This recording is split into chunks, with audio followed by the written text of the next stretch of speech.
It's very nice to see so many of you here. We're very honored to have with us today Ashok Gopal from Pune, uh, who has come to Hyderabad to talk to us. To give you a bit of an introduction, from what I know, Ashok started his career as a journalist, and he was working in the Times of India in Pune. And he left in Pune before, as he says, the rot set in.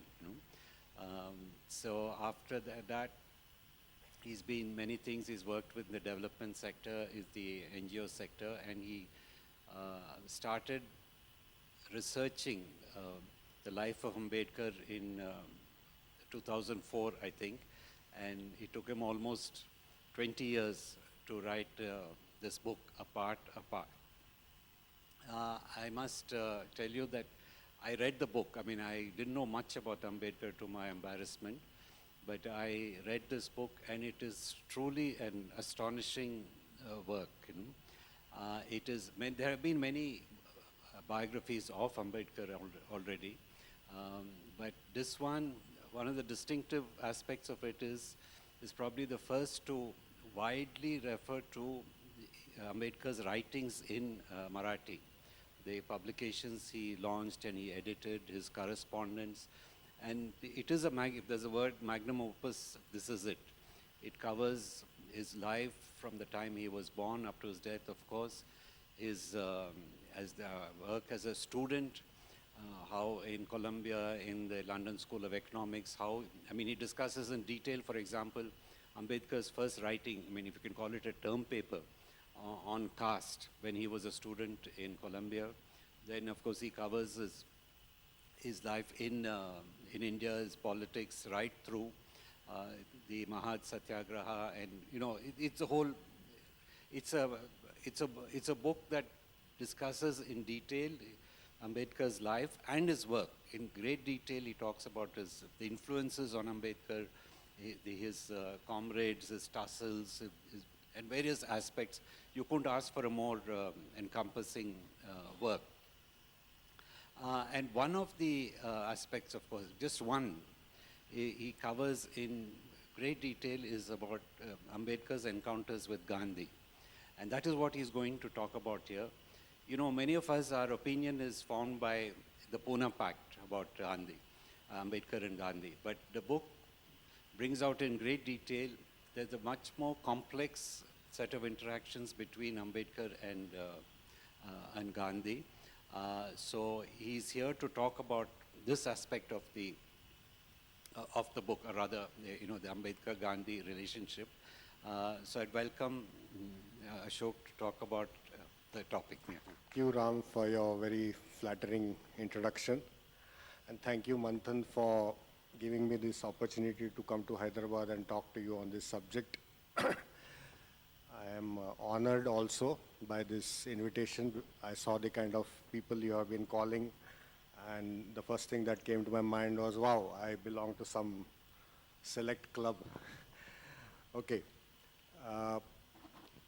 Also, I have to mention that reading about Manthan, it struck me that what you are doing is very much something which Baba Saheb Ambedkar would have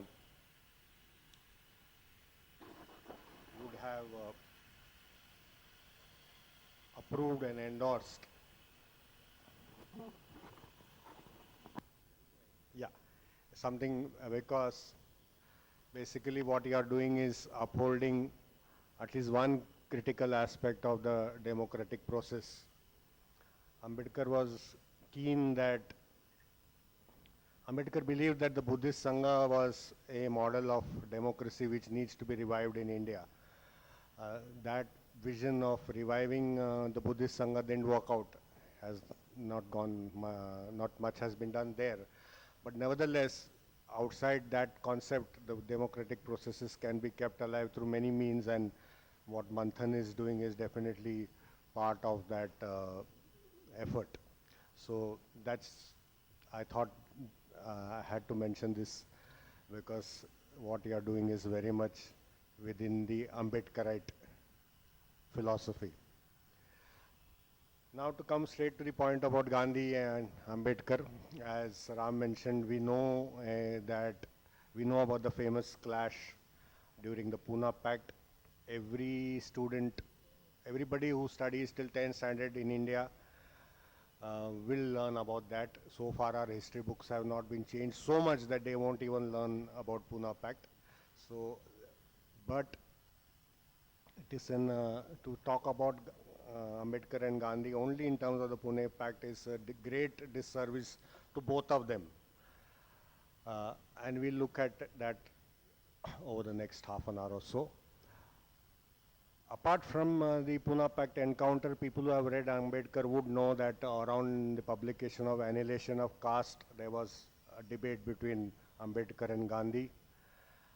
Those who have read the volumes published by the Maharashtra government, Baba Saheb Ambedkar Writings and Speeches, or BOSS volumes as they are called, would know about Ambedkar's speech on Ranade, Gandhi and Jinnah. And then there is a very famous book which Ambedkar wrote in 1945, but what Congress and Gandhi did to the untouchables. So these are the well-known texts as far as Ambedkar's views on Gandhi's are concerned. These texts are in English. They do give a fairly comprehensive, a large picture idea of what Ambedkar thought about Gandhi. But there is a lot more. There is a lot more. For the purpose of this talk, I was trying to make a tabulation of all the occasions on which Ambedkar engaged with Gandhi's thought in a substantial manner. And my tabulation runs to about 50. There are 50 instances from 1925 to 1955 where Ambedkar is engaging with Gandhi's thought in one of three ways. One way which happened in the 30s is that in direct face-to-face interactions. But there's the other way which is more common, that is that he is talking about Gandhi in his writings or his speeches explicitly. And then there is a third way where he's not actually mentioning Gandhi, but what he's saying is very much against Gandhi's viewpoint. So these are the nature of the engagements, and why, and what it would suggest, of course, is that they were completely opposed to each other, ideologically, philosophically. That said, there are people who have been saying for a long time, notably the Kannada critic, cultural critic Nagaraj was one of the first, I think, people to propound this idea that it's time to go beyond this narrative of Gandhi versus Gandhi versus Ambedkar or the other way around. We need to consider both of them together. It is a powerful idea to consider, and I'll just read Nagaraj's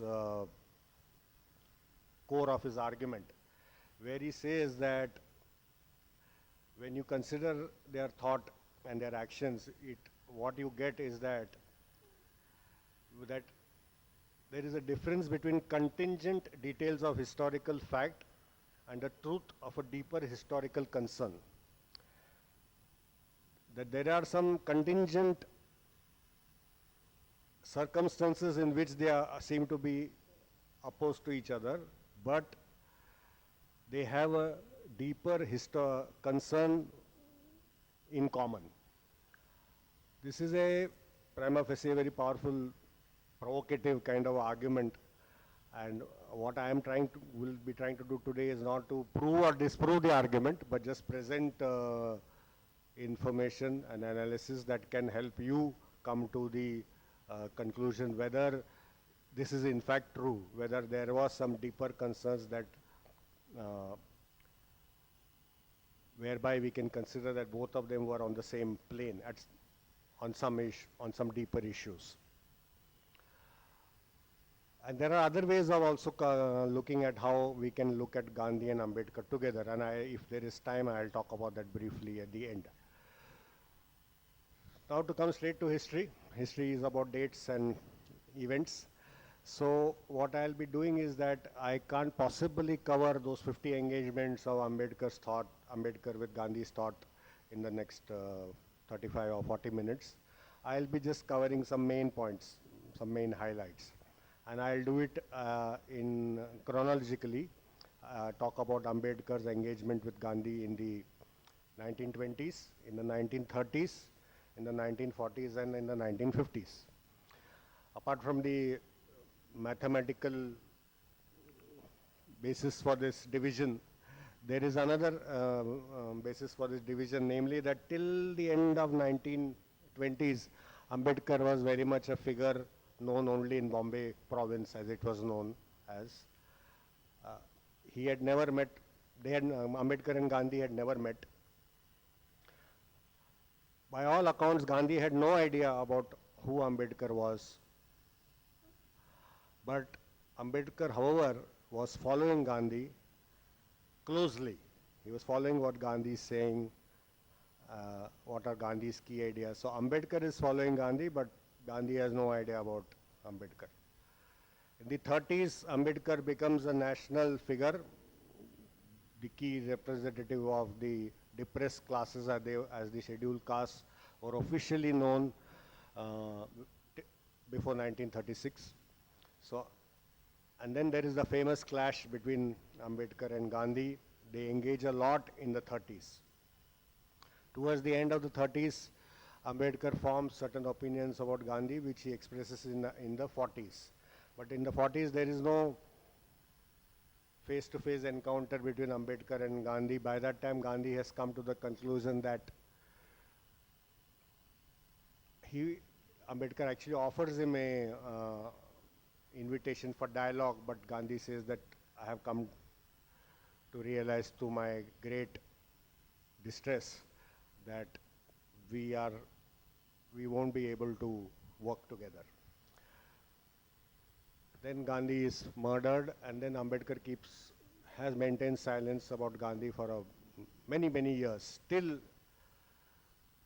he makes a very uncharacteristic statement in the Rajya Sabha in 1954, which I will read out later in this talk, which seems to suggest that he changed his views about Gandhi. It seems to suggest that, but we can't sort of jump to a conclusion, because subsequently a year later he gave an interview to the BBC where he spoke about Gandhi again in a critical manner. So this is the range of the chronological map, so to speak, before us. And the engagements of Ambedkar with Gandhi are on several levels. Separate electorates and all that was a very small part of that engagement. Ambedkar engaged with Gandhi on the notion of satyagraha, on ahimsa, on caste, untouchability, chaturvarna, religion, Hindu religion, Buddha, and there is a fundamental difference where Ambedkar didn't actually address Gandhi, didn't refer to Gandhi, but we can see this huge difference is that Ambedkar is always talking about, except maybe in the Buddha and his Dhamma, but otherwise most of his life he's always talking in the discourse of rights. And in Gandhi's philosophy, as Gandhi himself admitted, he really did not believe in the notion of rights. He believed in the notion of duties. So there is this very fundamental difference between the two. There's a discourse of rights and the discourse of duties. Of course, in the Constitution of India, both these discourses are there. There's a fundamental rights chapter, and thanks to Mrs. Gandhi, for whatever reason, there's a fundamental duties chapter also. But obviously these two things they have to be seen together, but it's a difference between tea and coffee. It's not, you can't mix them two. There's rights and there's duties. So this difference has to be certainly kept in mind when we talk about Ambedkar and Gandhi, that there is literally, they may be going towards the same goal, but the rail tracks are very different. The rail tracks are very different. So, but this is not a point that Ambedkar specifically brought out vis-a-vis Gandhi, but I thought I'll just flag it in the beginning. So we start from his engagements, and I will start from the first known, Ambedkar's first known reference to Gandhi, which is in the speech he gives in 1925 in Nipani. 1925 is just the beginning of his public life. Uh, he studied in Columbia, then he goes to London School of Economics, and because he runs out of money, he comes back to India. Then he submits a important memorandum to the British government in 1920 to the Southborough Committee. Then he saves money, goes back, and then he comes back, starts his life as a lawyer, and around 1925, he makes a second entry into public life, and at that time he addresses a meeting in Nipani, which is a town on Karnataka-Maharashtra border. There he talks about Gandhi, and his reference is to an event that occurred in 1922. In 1922, there was a prolonged satyagraha. 1924 to 25, there was a prolonged satyagraha in Travancore and Wycombe we will use words like untouchables in reference to that time, because that was the word that was used at that time, and that was the word that Gandhi uses, Ambedkar uses. So, just for the sake of historical accuracy, I'll use those words. So, there was a prolonged agitation around the Wycombe temple, Shiva temple, which was not at all to get entry into the temple. It was just about getting access to the roads outside the temple. And it was stoutly resisted by the Savarnas. Gandhi intervened in that matter, and some kind of a compromise was finally worked out with the help of a British officer. So it was a sort of a failure. But nevertheless, Ambedkar recognizes that event and tells his supporters that, and then Ambedkar also refers to something Gandhi had adopted when he came back from South Africa to India in Ahmedabad, when he set up his ashram. He informally adopted one untouchable girl called Lakshmi. Kasturba didn't like that idea at all.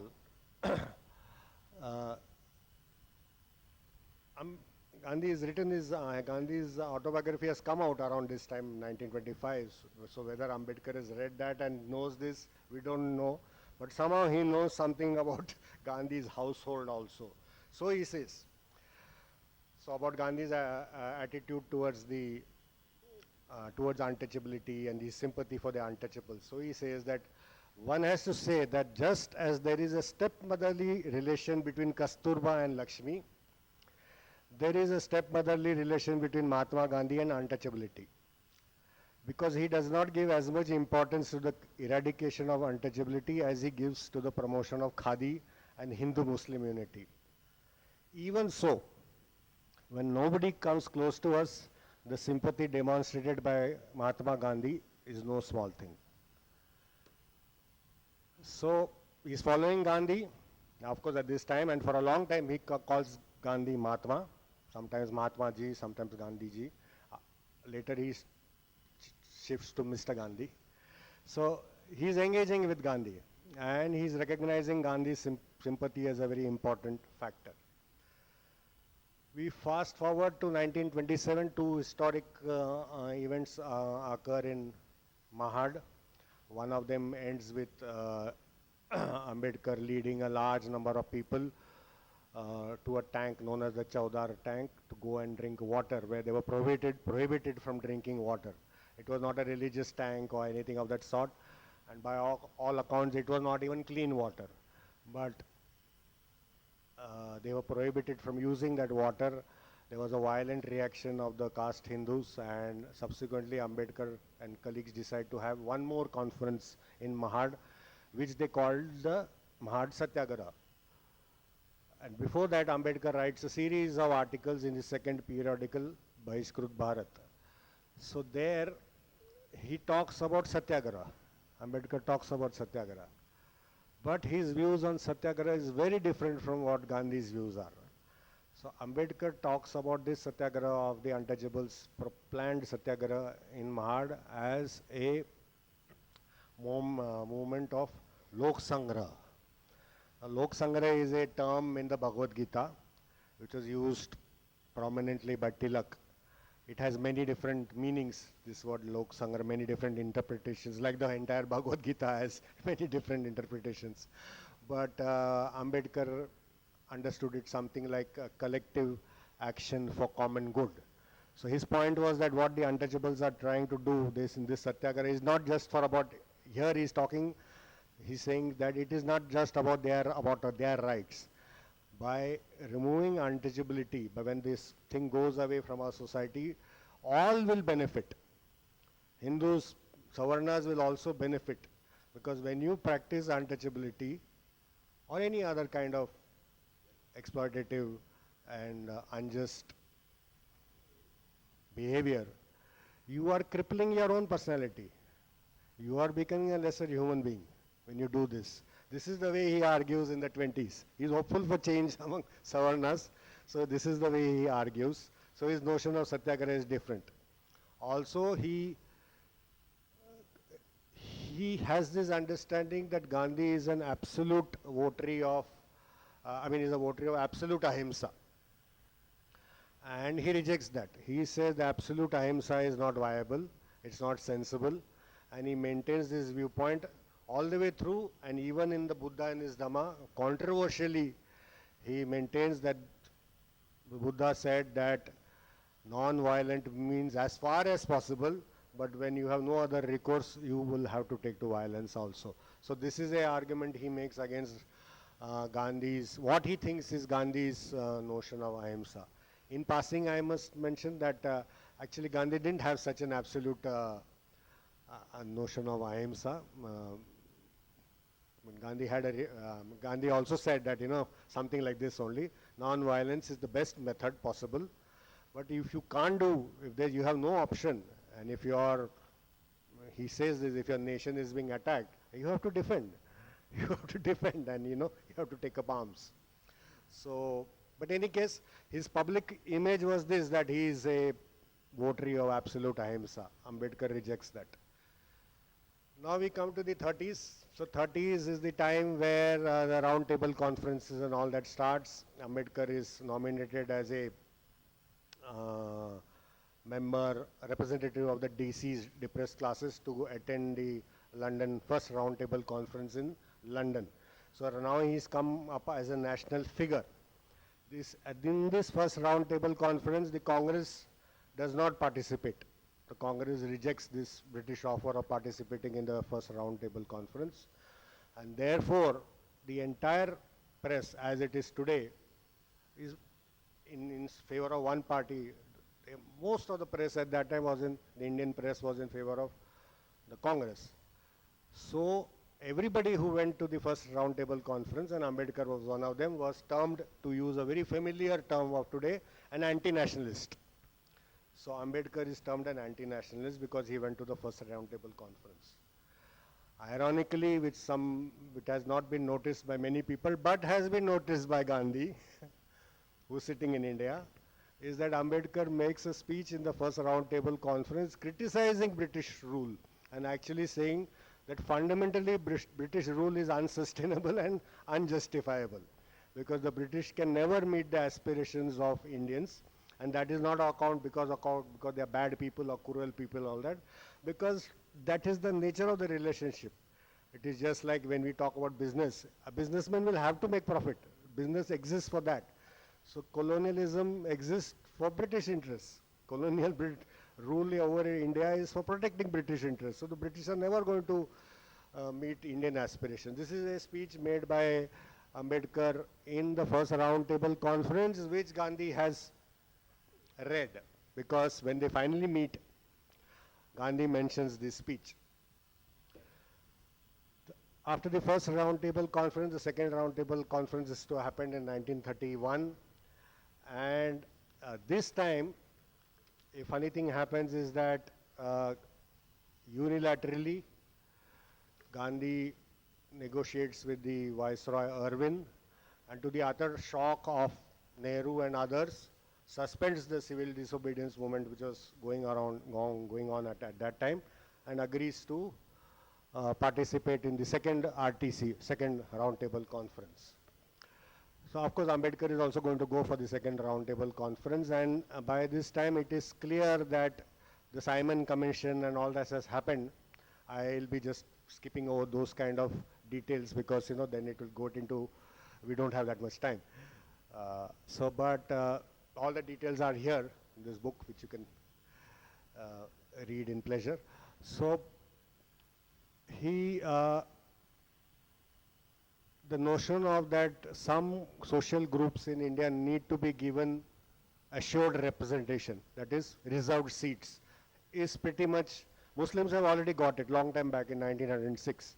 But this notion that others should also be given, depressed classes, Christians have also got it already, Anglo-Indians have also got it, Marathas have got it, non-Brahmins have got it in Madras. But on an all-India level, this notion of reserved seats, that it's only about separate electorate is one option of giving reserved seats. That in a separate electorate, both the, like if it's a separate electorate for depressed classes, the voters and the candidates have to be from the depressed classes. Whereas if you have joint electorates, the candidates have to be from the depressed classes, but the voters are anybody. That's the difference. So this talk is going to come about in the second roundtable conference. So from both sides, Gandhi and Ambedkar, there is some backdoor negotiation that happens. From the beginning, Ambedkar has Savarna colleagues, very few, but he has Savarna colleagues, who also happen to know Gandhi. And so a Gandhi Ambedkar meeting is arranged in Mumbai. The meeting happens in Mani Bhavan, which is now, at that Gandhi used to stay in Mani Bhavan at that time. But now after independence, it has been turned into a memorial. It's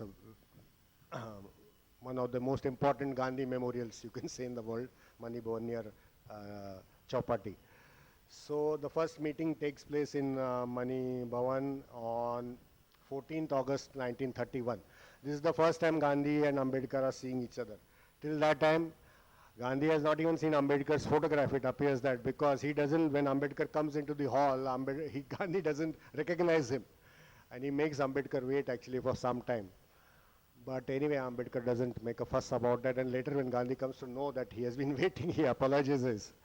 And then tells Ambedkar that, and the invitation has come from Gandhi. So there is this backdoor thing happening behind the scenes, and Ambedkar says, till he calls me, I am not going. Let him call me, then I go. So then this message is given to Gandhi, and Gandhi says, okay, so I'll call him. So he calls him. So the invitation is from Gandhi. So Ambedkar goes. And Gandhi asks him, so what do you want to tell me? And Ambedkar tells him, look, you called me. So tell me, what do you want to tell me? So anyway, one thing you can make out here, one of the things is that nobody has talked to Gandhi like this. And it takes Gandhi quite some time to get used to this man who talks to him like this. There is no disrespect. There is certainly no disrespect. But there is no falling at your feet. So, because even in Nehru's dialogues, Nehru had a lot of differences with Gandhi. But in his autobiography, you see that he has great reverence. He speaks with great reverence and respect, always. But Ambedkar is always like, you are Gandhi, I am Ambedkar, so let's talk. So Gandhi tells him, I have been working on untouchabilities before you were born, etc., etc. And this is a thing very close to my heart and all that. So then Ambedkar gives a response, which is actually in English. The response is actually in English, what he gave, but that was not recorded because Mahadev Desai and others who were always around Gandhi and used to take down every word that was said by or to Gandhi, for some reason they were not around. So this has not been recorded. But however, Ambedkar's colleagues noted it down and published it in the Ambedkar's periodical called Janta, his third Marathi periodical, which was started in 1930. And so we have an account in Marathi, and Ambedkar spoke in English, the account is in Marathi, and what I'm going to tell is my English translation of the Marathi. So it's a double translation. But anyway, it is still a significant passage. So Gandhi has talked about how old he is, and I've been doing this before you were born. So Ambedkar says, I or anyone else will have to mutely accept that you have been working on this issue from even before the time I was born. This is an indisputable fact. All fatherly and elderly people harp on their age. How can I deny that you are older than me? Just I accept that truth. I also accept that although I do not agree with some of the personal views you express on the eradication of untouchability, I have never doubted that you sincerely say what you think is true and appropriate.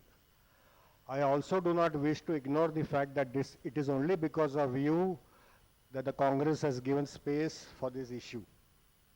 But my complaint is that apart from giving a formal recognition to the issue, the Congress has done nothing much. And then he says later that anyway, he doesn't talk about him, but he says the efforts of one Mahatma are not going to lead to the eradication of untouchability. Indian history provides enough evidence that Mahatmas, like fleeting phantoms, raise dust but no level. This is raise dust, phantoms raising dust. This is from Shelley, the English poet Shelley. So the meeting ends. Gandhi makes it clear to Ambedkar that he is going to oppose any demand for separate electorates. Ambedkar says thank you very much, and that's how the meeting ends. Then Ambedkar goes to the second second roundtable conference. Gandhi follows soon. He goes as the sole representative of the Congress. Nobody else is.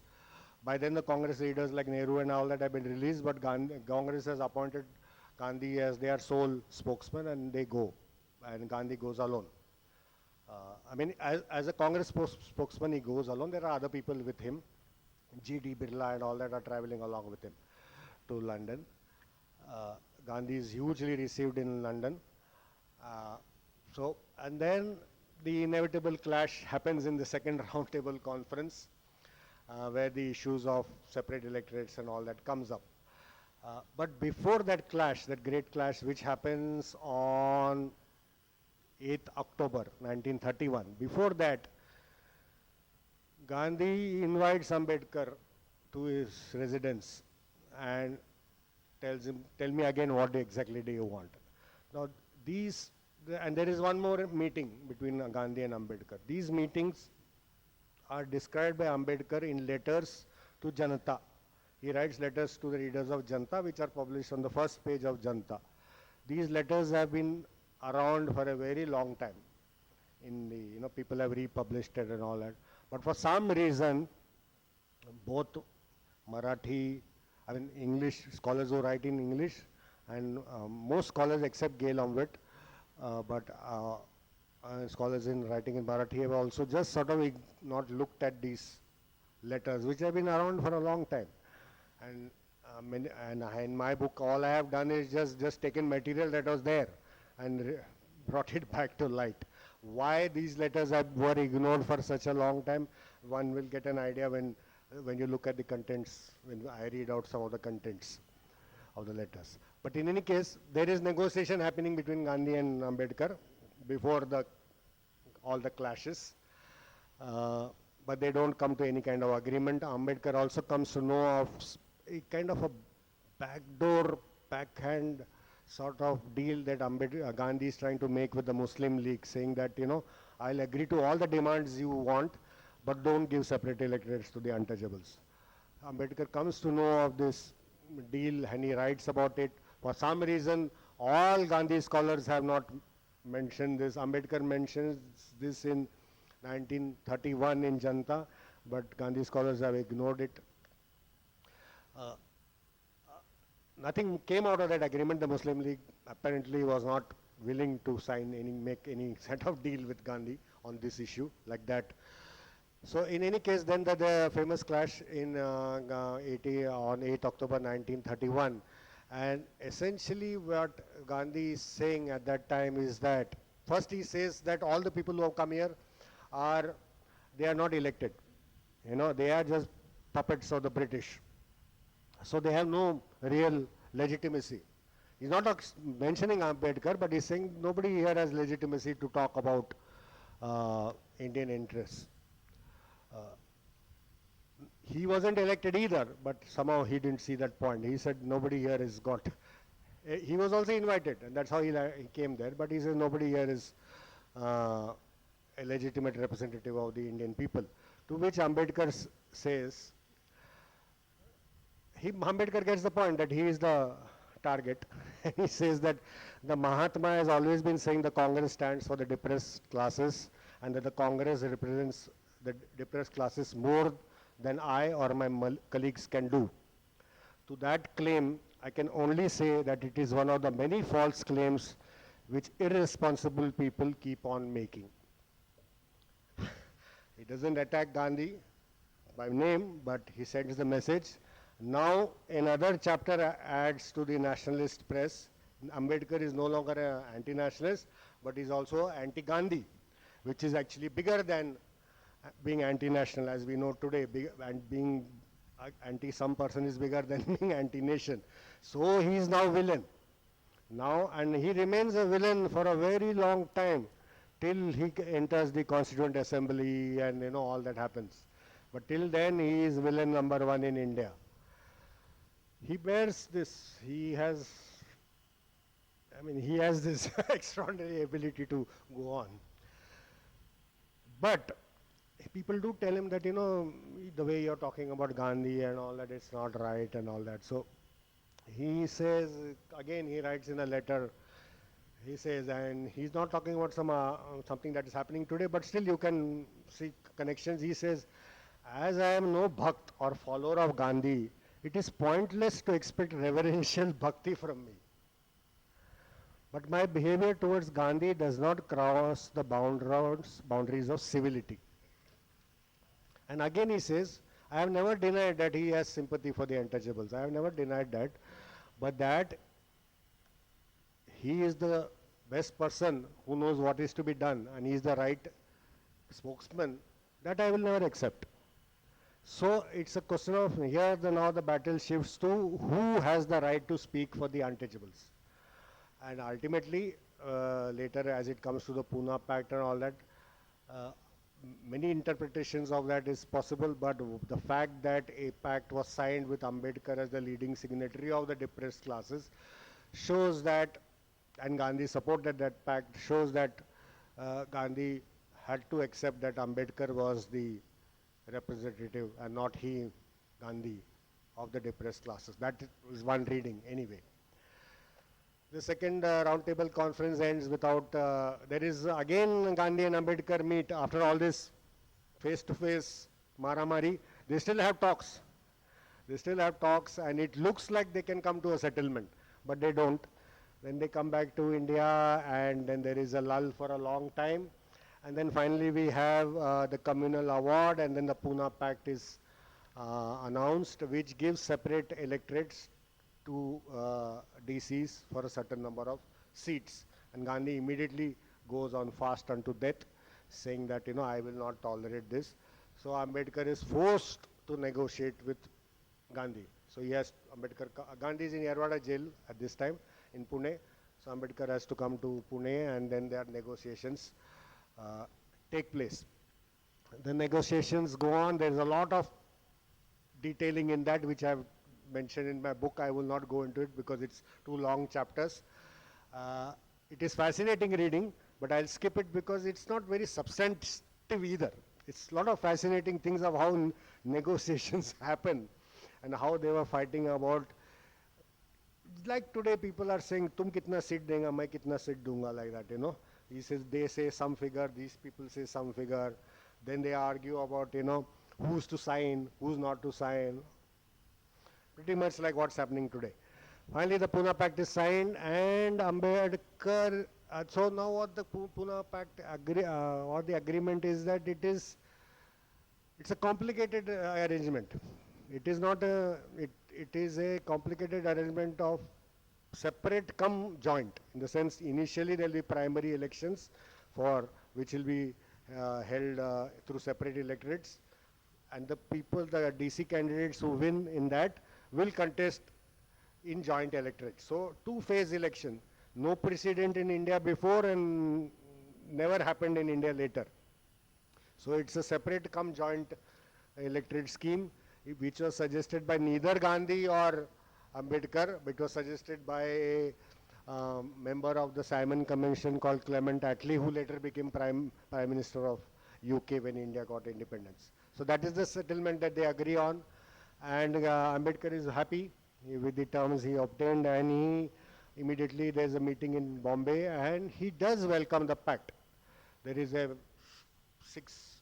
what is it called, banner headline in Bombay Chronicle, where he says he welcomes the pact and he's grateful to Gandhi's, the way Gandhi accepted the terms and the role played by Gandhi. So, so Ambedkar definitely welcomed the Poona Pact immediately after it was signed. And what is more, a little after that, we see changes in Gandhi also. So Gandhi has already started using the word Harijan. Then Gandhi decides to start a periodical called Harijan. Then he decides to go on a Harijan, have a Harijan fast, go on Harijan tour, etc., etc. And as Ram Guha mentions in his biography, Ambedkar had an impact on Gandhi in a way the Mahatma was not ready to acknowledge. So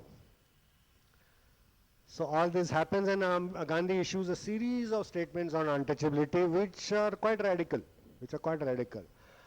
So Ambedkar is going to the third roundtable conference, which Congress doesn't participate.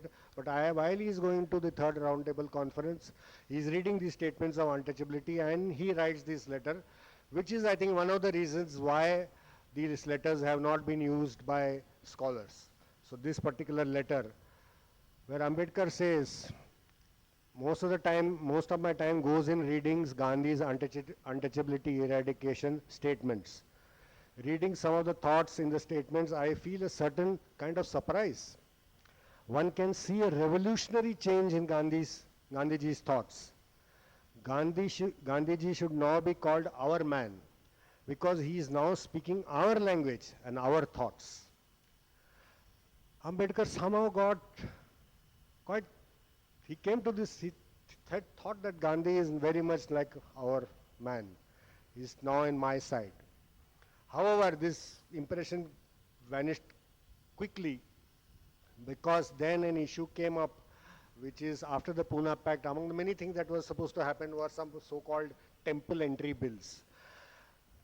It was not about temple entry at all. It was quite a spurious debate, but it was something like this, that when untouchables demanded entry into temples, like in Pune in Parvati temple, the trustees of the temple claimed that according to their trust deed, they were not allowed to give entry to untouchables. It's a bizarre argument. See, the Parvati temple was built in Peshwa times.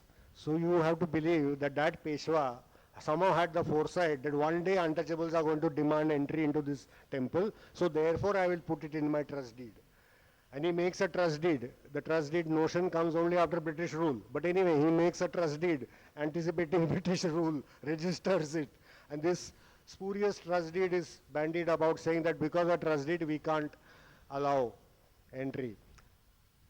And to get over this spurious argument, a bill is proposed, saying that if the majority of the Savarnas who are devotees of a temple agree that untouchables should be allowed entry into a temple, the trustees cannot take defense on the ground that it is not part of the trust deed. So Ambedkar finds nothing revolutionary in this bill. Gandhi deters over whether he has to support it or not. But at this time, Ambedkar poses a question, which is the third major point in Ambedkar's lasting difference with Gandhi, that Ambedkar says that, and he addresses Gandhi directly, that he says the point is not about temple entry.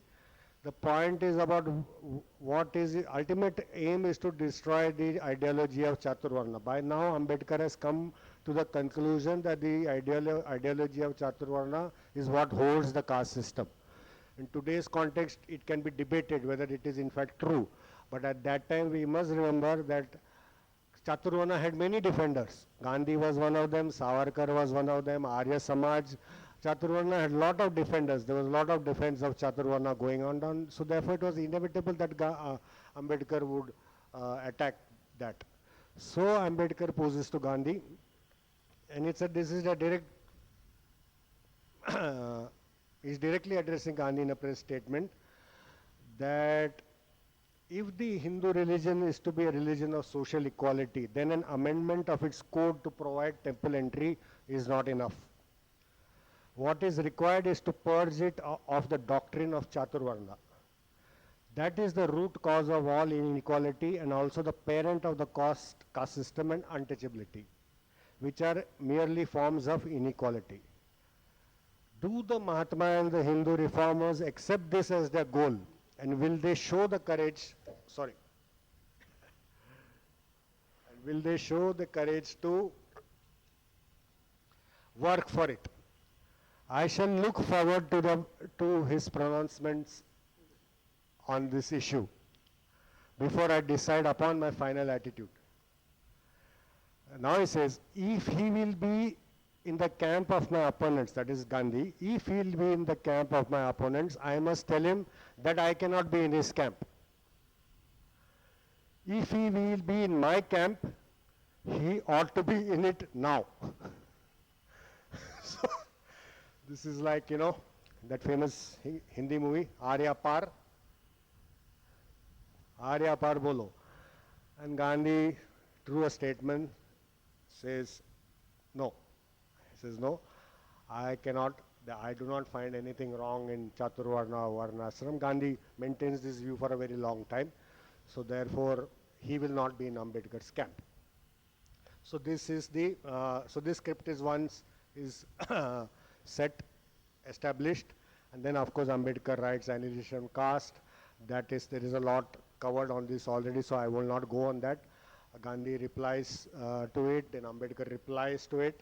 Unlike many of his opponents who never took his views into account, Ambedkar publishes Gandhi's response in toto in the second edition of Annihilation, and then gives his response. And he, in toto, he doesn't, no selective editing and all that. This is what Gandhi says, and this is my answer to that. So then the answer is there in Annihilation Caste Rejoinder, second edition, which is published in Boss Volume 1. It's available online free, and it is for those, if anybody has not read it, it is certainly a must reading, apart from other things for its sheer rhetorical value and beauty of language, and of course the ideas involved. In any case, at this time, but Ambedkar he still calls Gandhi Mahatma, and he says, I can understand the Mahatma's reluctance to, dump Chaturvarna, because he says that one must sympathize with him. For every act of independent thinking puts some portion of the apparently stable world in peril.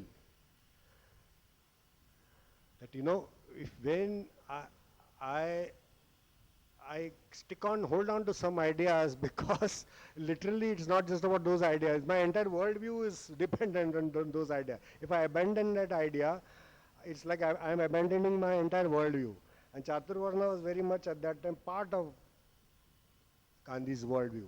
That is to say, in another way, a world without Chaturvarna, a Hindu society, was beyond, Gandhi's words at least make it clear, that he could not imagine such a society. It is not that he defended caste. It is not that he defended caste or his inequality or discrimination or untouchability. No. But he believed in this kind of social order, and one of his notions was that I believe that these varnas are equal. Brahmin and Shudra are equal. So, and Ambedkar did not respond to it in Annihilation of Caste, but later, much later in 1945, his 1945 book on Gandhi and Congress, he did respond to it, and raised a very important point, which is that at that time Gandhi there are some reports indicating that Gandhi has got second ideas about Chaturvarna, and Ambedkar is reading these reports, And Gandhi says that, look, in my ashram I make the Brahmin clean the toilets. So, that shows that I treat all varnas equally.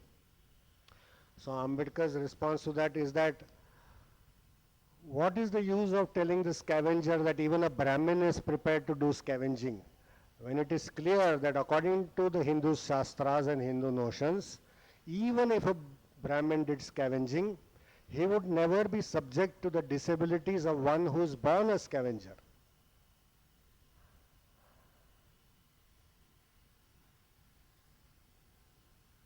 Just by just by cleaning a toy, I am never going to be a bungie. I am never going to suffer that a bungie's life and a bungie's all the humiliation that a person suffers on account of their social status, even if is not doing that work. This is a very important point that Ambedkar is making, and one of his many such insights which require rereading, and and that is why one has to read Ambedkar. Certainly one should read Gandhi, but one has to read Ambedkar. So then, I think, how are we for time? 10, 15 minutes, okay. So then, around 1938, Ambedkar starts writing a book called A People at Bay. It's a very ambitious book. It is not completed.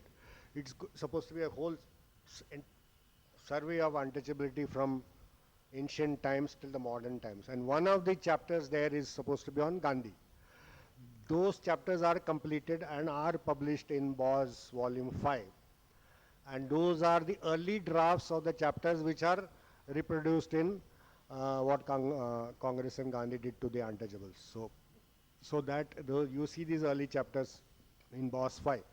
So where now he's speaking in a different language about the Poona Pact. Now he's saying that, because that, what Gandhi did was a shameful act, pushing me into such a pact. The thing is, by now Ambedkar has seen the implications of the pact, which he didn't realize when he signed. But now he sees the implications, that basically what it means is that the fellows who get elected are the people wanted by the Congress. And the candidates supported by Ambedkar are not going to get elected in this kind of electoral scheme. Also, he's very disappointed with whatever has been done by Gandhi through the Harijan Sevak Sangh and all that sort of thing. So his opinion of Gandhi has now changed. He now disowns the Poona Pact. He says he has been cheated, and he was, he does not use the word emotional blackmail, but he says I was forced in that kind of situation to agree to these conditions. But even then, even here, he is still not completely anti-Gandhi. He's still saying that, so therefore, given Gandhi's behavior, he would say that,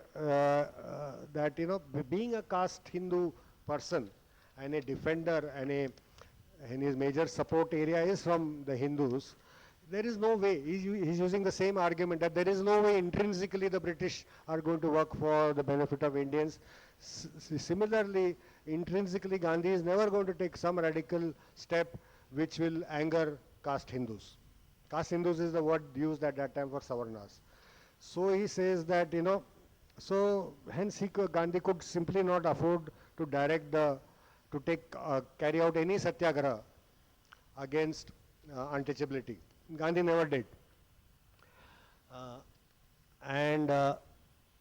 So he took no satyagraha against Hindus for the sake of untouchables, which is why Ambedkar says there is no basis to that strange comparison often made between Gandhi and Christ.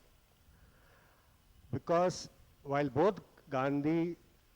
Christ and Gandhi both undoubtedly claim to serve the lowly, and therefore earned resentment of the upper classes, Gandhi did earn the resentment because during his Harijan tour he faced violent opposition in Pune. The first attempt on his life was made in Pune during the Harijan tour. He survived because the plotters, assassins they had planned it so well that they threw the bomb at the wrong car. and much after Gandhi had passed. And so, but the second time around, they didn't make any such mistake. They were the same group, not the same people, but the same group. So he says, Ambedkar is aware of all that, of course. So he says, but there is a world of difference in their responses. So which he says, therefore, unlike Gandhi, unlike Christ, Gandhi is at best a sympathizer for the untouchables and nothing more. About sympathy, about Gandhi's sympathy for the untouchables, right till the end, Ambedkar did. He never denied that. I mean, he never denied that. Okay. So then later there are articles in 41 and all that he writes. Again, he in Marathi, and he now questions this Mahatmahood of Gandhi, this Mahatmahood around Gandhi, and he says is extremely dangerous for the nation. And so he talks about it later in his last address to the Constituent Assembly, and I'll read out that part because that is relevant even today. But this argument comes from 1940 itself, that Mahatmas are extremely dangerous, and therefore he starts talking about his admiration for the Buddha in the same way. He says that because the Buddha was a Margadata, he showed the way, not a Mokshadata. And Mokshadatas are, or anyone who promises to be a Mokshadatta is to be treated with great suspicion. But Margadata is that he gives you the independence. After all, he shows you the way, but ultimately it's up to you to walk. And you have to face this challenge. So that is why he ultimately prefers the Buddha to any other religious leader. So he attacks Gandhi's Mahatmahood, and now he also attacks Gandhi because he agrees that it's not that Gandhi didn't call himself Mahatma. Definitely no. But he also attacks the fact that Gandhi didn't make great efforts to get rid of that label. So he says, I mean, it's a sense of you have to have the responsibility to not be a Mahatma, because Mahatmas are dangerous for any country. And this argument comes much later, where I will, just to jump forward, I will read that part of which he talks about in the Constituent Assembly, where he is talking about this cult of bhakti in Indian politics. And when he says about, and this cult, he is not mentioning Gandhi, and he has obviously no way of knowing that this kind of bhakti cult would reappear in India in 2014. But he knows Indians and pretty well, so he's talking for all time. He says, there is nothing wrong in being grateful to great men who have rendered lifelong services to the country, but there are limits to gratefulness. As has been well said by the Irish patriot Daniel O'Connell, no man can be grateful at the cost of his honor, etc., etc. This caution is far more necessary in India, in the case of India, than in the case of any other country. For in India, bhakti, or what may be called the path of devotion or hero worship, plays a part in politics unequaled in magnitude by the part it plays in the politics of any other country in the world. Bhakti in religion may be a road to salvation of the soul, but in politics, bhakti or hero worship is a sure road to degradation and to eventual dictatorship. So, he gave this warning a long time back.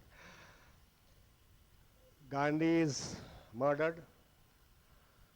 Ambedkar goes for the funeral procession, but by this time Ambedkar is very ill. From late 90s, 1920s, Ambedkar is suffering from chronic diabetes, and by all accounts it was poorly treated. Probably the knowledge was also not there, and Ambedkar didn't help the cause much by not taking care of his health.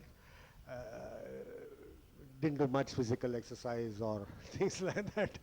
He would spend all his time reading, preparing speeches, etc. So he is quite ill in the mid-40s.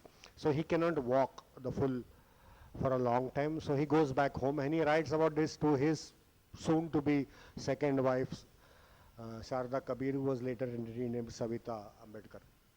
So who's a Brahmin, Saraswat Brahmin woman. So But there in his letter he does say that, I owe nothing to Gandhi. I have never owed anything, but still whatever happened was not good.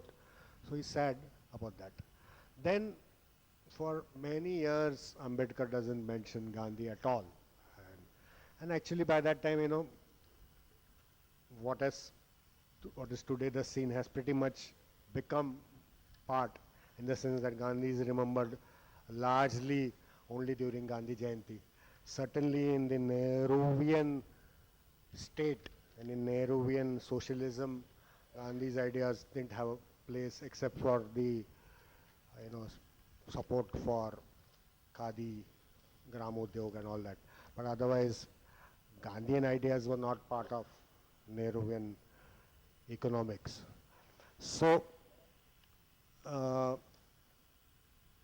this time, Ambedkar has come into the Constituent Assembly. He has been the chairman of the drafting committee. He was law minister.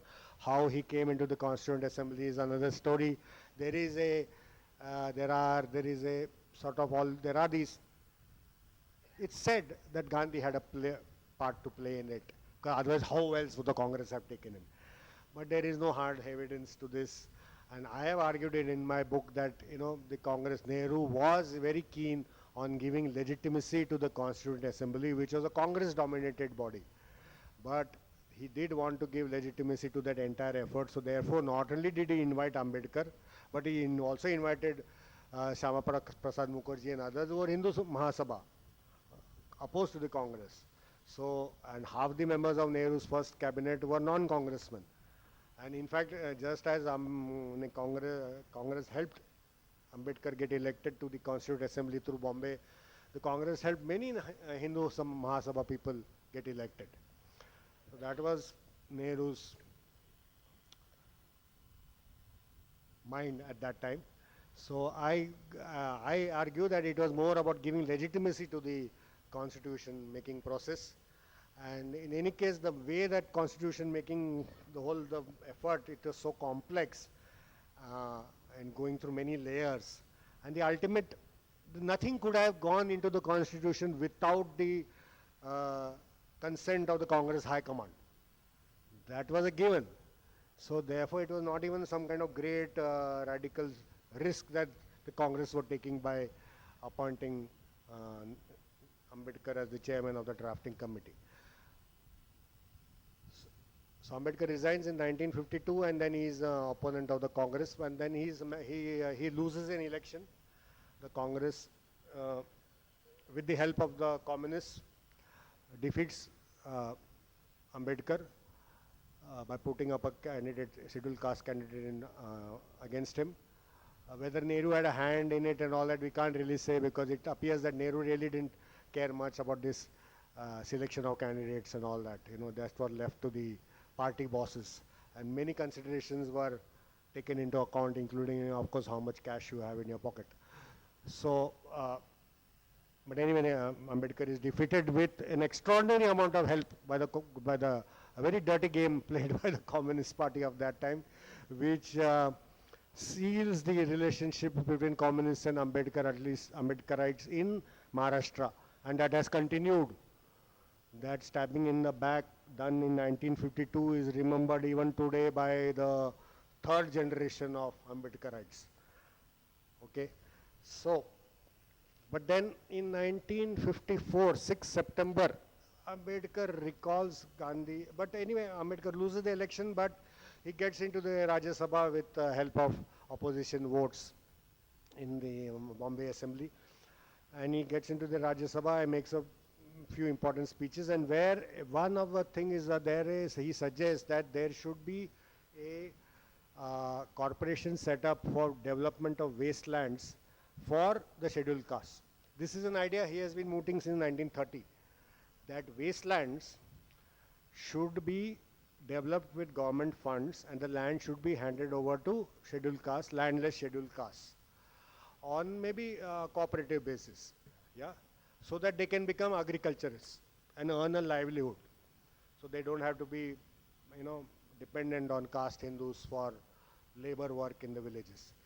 So he suggests this idea again in 6 September 1954, And he says, without a trace of sarcasm, that there should be a fund set up, and he says that this fund should be called the Gandhi Trust Fund.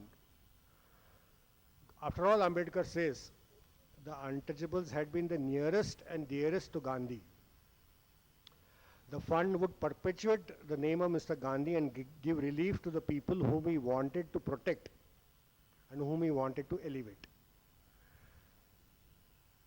So, now, of course, as I said, he never doubted the sympathy, but at this time, okay, and later in this speech, then he talks about Nehru's attitude towards untouchability and all that, and there is almost a sense in that references that, I mean, that old man was better off than this guy. I mean, he cared at least. This man doesn't seem to have any interest. He seems to have this Marxist theory that, industrialization will erase all social divisions and all that, and untouchability and caste and all that will vanish magically by some kind of unproven Marxist theory. So he's almost sort of missing Gandhi. However, that's not the last word on Gandhi, because in 1955 he gives Ambedkar gives an interview to a BBC reporter. They are doing a series on Gandhi, and Ambedkar is contacted, and Ambedkar first asked him, why are you doing series about this man who's been forgotten in India? He is remembered only in Gandhi Jayanti. But anyway, if you want to know my views, I must tell you that I knew him as an opponent. Therefore, I knew him better than any of his bhaktas. And therefore, he showed me his fangs. That is the word he uses. And I saw him as a bare man, an orthodox Hindu with no dynamics in him. So this is one other statement. He says, which of these is the last word on Gandhi? Well, my guess is that I think we have to take both. Consider both. There is no further word on Gandhi, and I mean, Ambedkar also doesn't live very long. However, now, summing up this whole idea of that we can bring Gandhi's and Ambedkar's thought together, there are two ways of looking at it. One is that if you really want to look at combining thought, well, these differences have to be acknowledged, and these are deep differences, have to be acknowledged. To erase the differences, to do great disservice to both of them and disrespect.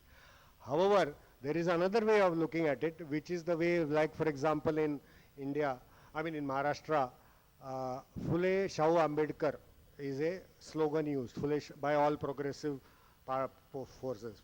Phule Shahu Ambedkar is a kind of a combination mentioned by many progressive forces, people, many progressive groups. Now there were deep differences between Phule Shahu and Ambedkar on fundamental ideas like even God, religion, origin of caste.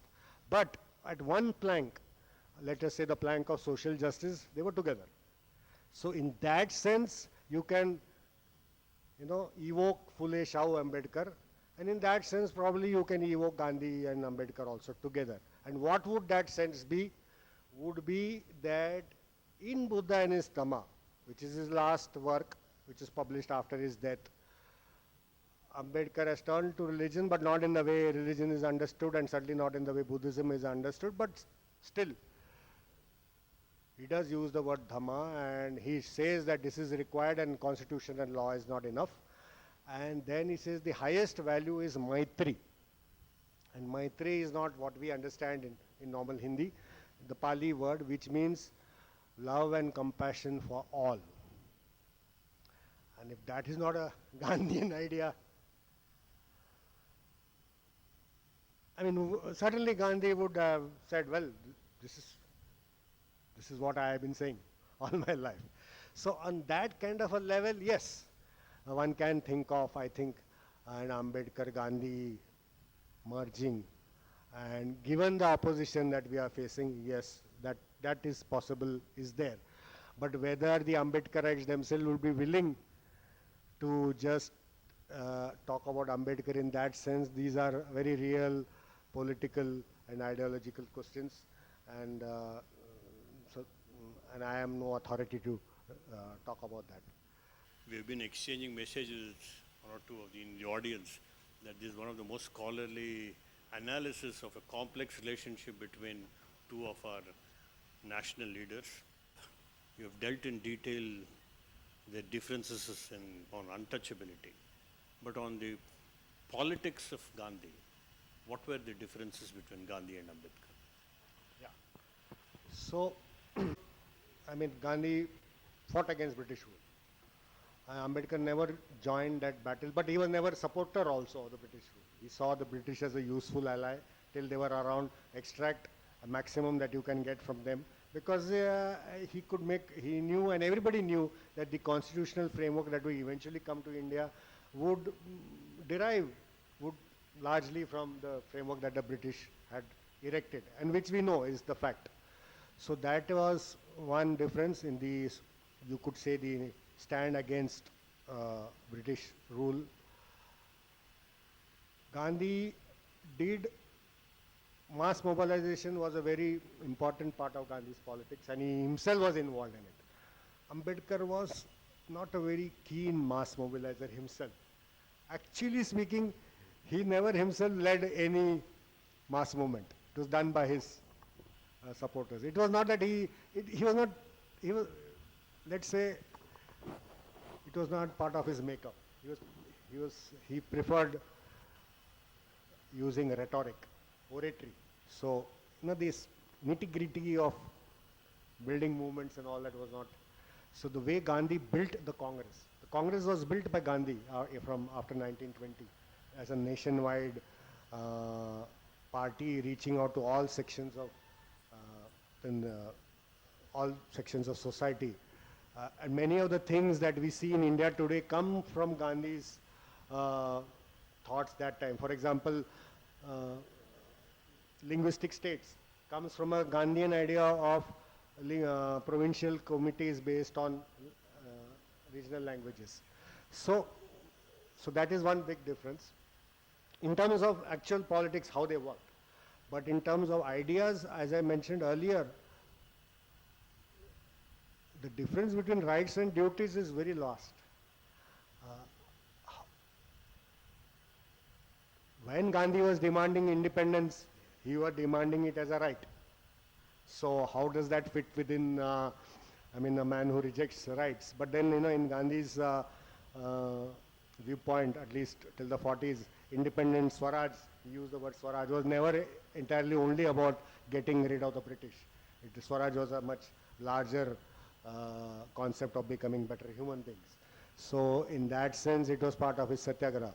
But nevertheless, that people have rights, inalienable rights, and those rights have to be defended by law. These are not ideas you come across in Gandhi. So this is quite a big difference. Is it? Yeah. Achha, achha. Did they oppose the temple entry also? Sure, but they definitely opposed untouchability. But there are these two views of Chaturvarna. So there is this view that it is based on gunas, qualities. So it is not about birth. It's about being Brahmin is a quality. It's not about birth. And that was an argument. It's a very spurious argument which Ambedkar demolished in Chaturvarna, saying that if it was that, if it's not about, it's about qualities only, then why don't you get rid of those labels? Why do you insist on calling yourself Brahmin? Call yourself ABC, no? Yes, he said, why don't you get rid of those stinking labels? The fact that you don't get rid of it shows that these labels, you have not earned these labels and you want to live off it. And on the privilege. So anyway, Arya Samaj was a defender of Chaturvarna. But later, Arya Samaj, what I understand is they were giving yajnapavitas to all castes. Yeah. No, so they had this notion of Chaturvarna.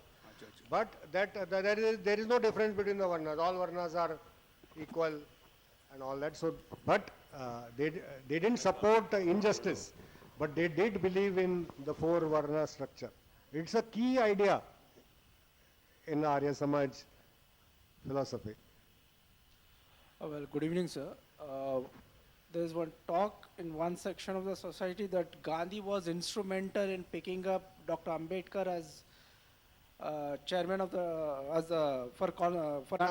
I mentioned that there is no evidence to support that view, and that In any case, Gandhi was not interested in the constitution making process at all. Gandhi was against the idea of such a constitution. Gandhi was against the idea of fundamental rights. Gandhi wrote to the United Nations when the Universal Human Rights Declaration was being formed. Gandhi took the trouble of writing to the United Nations saying that please don't do any such thing because there are no rights. So Gandhi was not interested in, Gandhi had a different notion of state and how society should be organized. So there was no reason for him to be interested in Ambedkar getting there. It was very much a part of Nehruvian, and even Ambedkar had been talking to Vallabhbhai Patel before this process. There is correspondence, there is meeting, and they are talking about this. And Vallabhbhai Patel is almost assuming that he is going to be coming here. He never joined the Congress, but that he would support the constitution making process. Vallabhbhai Patel always treated Ambedkar as a great patriot. He never called Ambedkar anti-nationalist or something.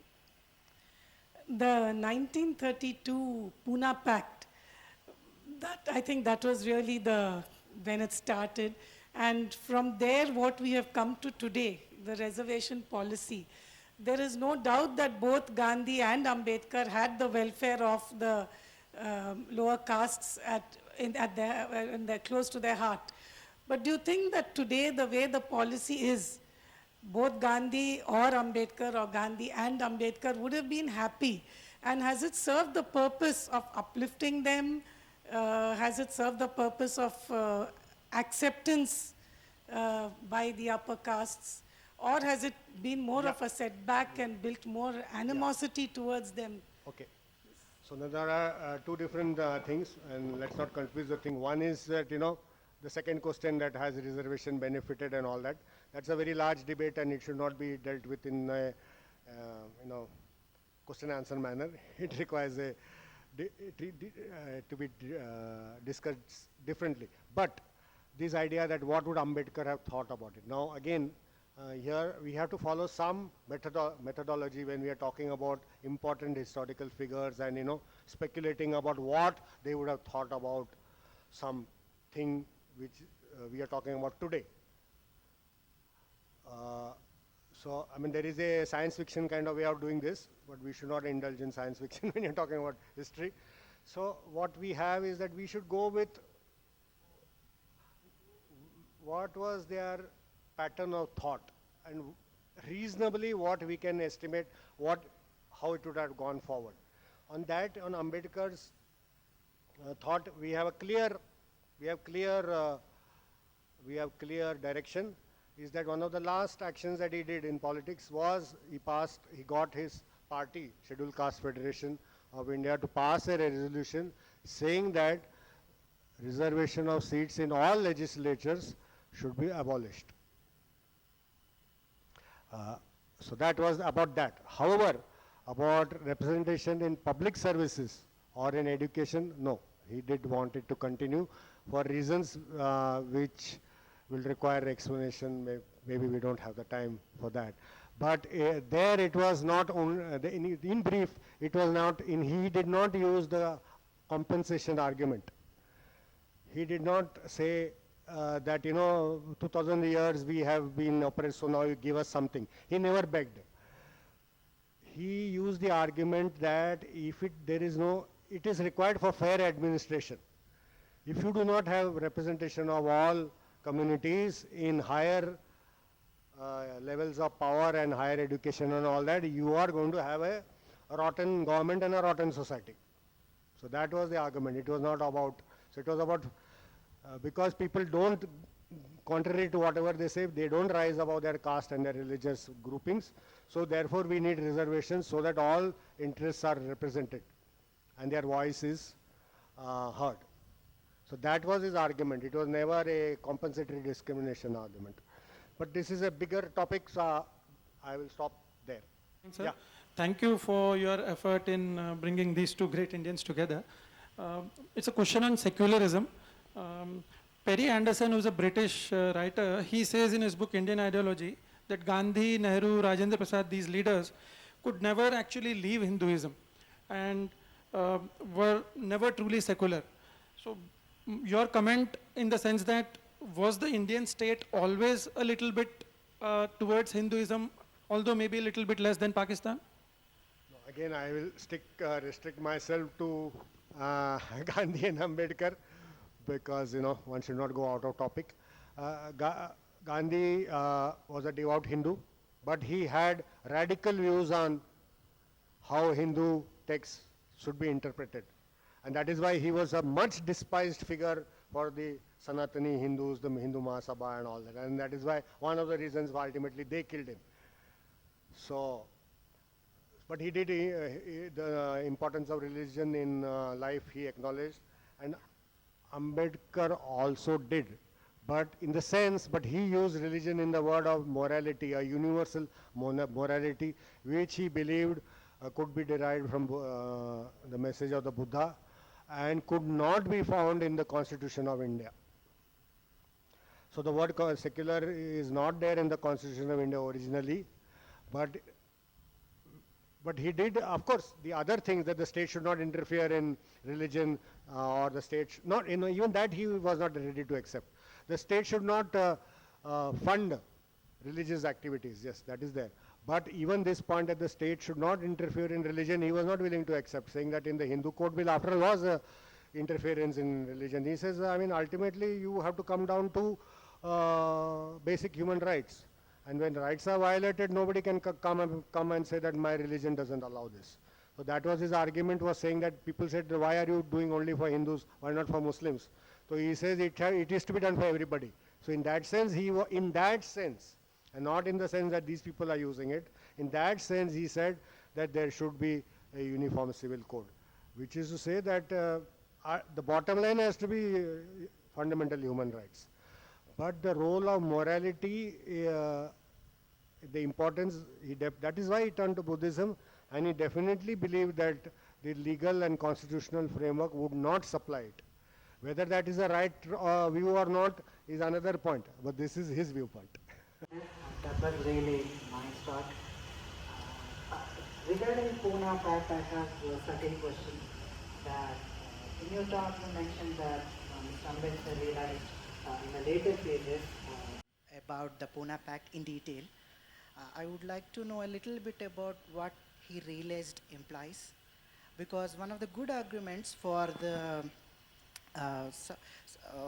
reservation system that was mentioned in the Poona Pact instead of the separate electorate is that had it been the separate electorates, then the electorates and the leaders would have been from the same community. That would have been further segregated the Indian society, just like that might have happened with respect to Muslim. Maybe might have been accelerated by the Minto-Malla reforms by 1909. So in retrospect, how do you see Poona Pact now? Because you mentioned that Ambedkar realized. So again, I hope you so got as that. I said, Thank you. Ambedkar, I didn't mention this, but Ambedkar's views on this, see, fundamentally separate electorates is not a very sound democratic idea.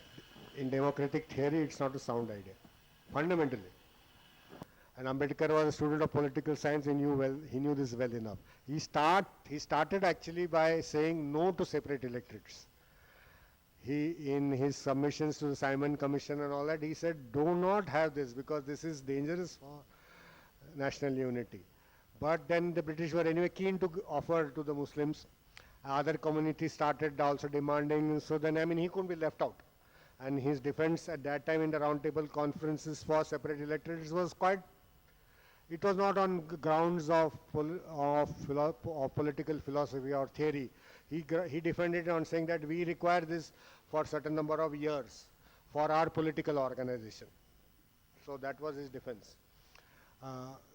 So in principle, yes, he was not, and when finally it went, he did not make a big fuss about it in the constitution when it finally went.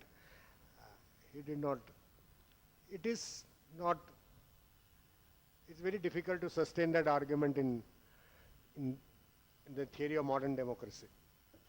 Sir, Dr. Ambedkar's role during the freedom movement and his policy of non-violence, which you said he was not opposing. He was ready for violence. Was he supporting Netaji Subhash Chandra Bose's No. aggressive? No. So, no, what he, say, Ambedkar is a thinker. At the same time, he's in politics. And his thought arises in response to circumstances and challenges he faces. So that is what gives his thought a great dynamism. He's not a desktop, armchair thinker, but he thinks deeply about issues of moral and political philosophy. So here when he says that absolute ahimsa cannot be taken as a principle, he is making a philosophical point that this is not sustainable. That, and anyway his argument was that anyway Gandhi, ahimsa is never, if you consider mental, if you don't look at just physical violence, but if you look at mental harm, harm that you can do mentally, then what Gandhi was doing was causing a lot of mental harm to the British. It was causing them a lot of anxiety and stress and all. So it was hardly non-violent in that sense. So anyway, so that was his. He was not a supporter for he was not supporter for Bose. What he said was that violence may have to be considered, but it has to be considered in his articles on the Second World War, on why India should support British war effort. He said that because the alternative is that we will be ruled by the Japanese or the Germans and all that, and then it's disaster. But his argument was that force may be required, violence may be required, but we have to consider the consequences. So responsible, his stress on responsible use of force. You have to know how much to use, when to stop, and you have to be aware of the consequences. Because in the use of force, in the use of violence, apart from achieving some desirable ends, it could lead to erasure of some other desirable ends. So thank you for coming down here and giving this talk. It's a very specific kind of question. So in the early 1949 or late 1948, I'm not really sure, there was the discussion about the meat ban and the alcohol ban in the directive principles of state policy in the constitution. At that time I wanted to ask what was Ambedkar's view on it, and if he was silent, was it an acceptance of these principles which are very directly and openly spoken about as the Gandhian principles that are going to be put in the constitution? Okay. So about alcohol, Ambedkar was a teetotaler. Only later in life he had to drink brandy for some medical reasons. He was against consumption of alcohol. However, there are early Bombay Legislative Council debates where the Congress tried to impose prohibition, and he said, no way, this kind of thing, you can't, again the same point that, you can't change people's behavior and habits through law, and it will be counterproductive. So if you want to change their attitude towards alcohol, you should educate them. And meanwhile, there's a good amount of revenue to be obtained from alcohol, and which should be used for education. This is what he said. So as far as meat ban and all that, there was no way Ambedkar would have supported it. He loved meat, fish, meat. He didn't eat much later in life, but he was one of those people who had difficulty eating vegetarian food. Situation, you cannot speak against Ambedkar. You can speak against Gandhi, you can speak against Nehru. That's one thing. I'm not denying the fact that you should give respect to Ambedkar ji. And one more thing, the reservations. When other communities are encouraging them to start industries, startups, why these backward community people should start industries? That's another question. Last question, we are meeting, thinking about Gandhiji and Ambedkar. After 6 years, we will think about saffron and something else. In any case, the point is, what would be Ambedkar's way of thinking? Since this has come again and again, I will again repeat. His way of thinking was very typical. First, think of the principles involved. This is not about isko khush karne ka, usko karne ka. No, what are the principles involved? What are the means, what are the ends you hope to serve? Define that clearly. Then what are the ways in which we can go there? Then keep looking at whether those ends are being met, and therefore you may have to change your means also. This is this pragmaticist way of working. I didn't mention this, but he was very influenced by the American philosopher John Dewey, who is a pragmatic thinker. Dewey was his teacher in Columbia. But you see this in Ambedkar's politics, where he works this way, and some of his critics, I think, say that he was opportunist, or that he kept changing his mind. But this was his way of working. That there are some principles you don't give up, but there are many ways to go to Rome. Don't get stuck up on the way to go to Rome, but make sure you want to go to Rome. Or do you actually want to go to Rome? Get that clear first, because you get mixed up. I didn't get a seat in IIT and all that. It's all nonsense there. You didn't get a seat, maybe you didn't deserve. Your father should have sent you to America and all that. So don't get other arguments into this, what happened to my life and all that. So the principles involved should be talked about, and not my so-called personal suffering. Before scholar from the WhatsApp University, and in the month of Savan, Ambedkar was against meat eating. And thanks to Justice Chalameswar, who presented it to me soon after it was published. I read the book. I have the benefit of your brief summary of that.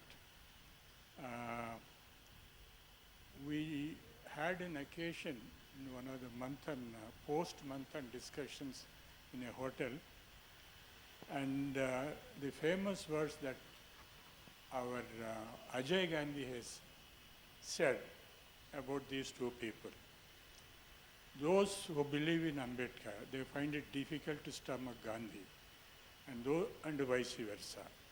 We shouldn't judge one from the point of view of the other. Till then, I was one of those very, very faithful followers of that lady who wrote God of Small Things, I forget the name. Arundhati Rai. She wrote about these two people in her introduction to the book published by Navayana, Annihilation of Caste. There she says, the title is The Saint and the Doctor and the Saint. Doctor is Ambedkar, Saint is Mahatma. And she quotes, unlike you, who took 20 years, she spent probably less than a year. But the clashes between them, she has concentrated. So I was one of those followers that day. But Ajay has quietened me a lot from that day onwards. He said, don't judge Ambedkar from the lens of Gandhi, and don't judge Gandhi from the lens of Ambedkar. Now, you are one of those who have done a scholarly job, not looking at one from the point of view of the other, but as you found them to be. Thank you. Thank you. Thank you, Ashokji, and thank you very much for this wonderful evening. And I think each one of us will go back with a lot of new ideas on what this Gandhi and Ambedkar's debate was. Thank you everyone for being here with us.